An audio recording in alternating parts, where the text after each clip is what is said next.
আসসালামু আলাইকুম রহমতুল্লাহি ওয়া বারাকাতুহু। প্রিয় ভাই এবং আপুরা,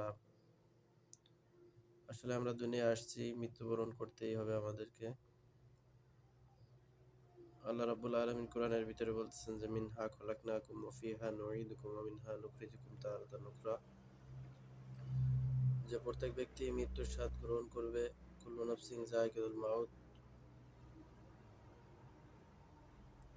আর আমরা মানুষকে এভাবে কবরে যখন মাটি দিয়ে আসবো, তখন আমরা তো দোয়া পড়ি যে মিনহা খলাকনাকুম, যে তোমাকে মাটির থেকে বানানো হয়েছে। অফিহা নুঈদুকুম, তোমাকে মাটির ভিতরে ফিরিয়ে দিলাম। অমিনহা নুখরিজুকুম তারাতান উখরা, আবার তোমাকে এই মাটির থেকে আল্লাহ রাব্বুল আলামিন পুনরায় জীবিত করবেন।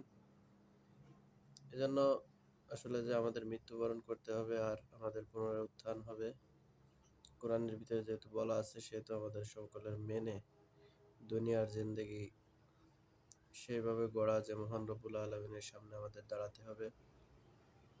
সেইভাবে নিজের জিন্দেগিকে গড়া আল্লাহ রাব্বুল আলামিন সেই তৌফিক সবাইকে দান করেন।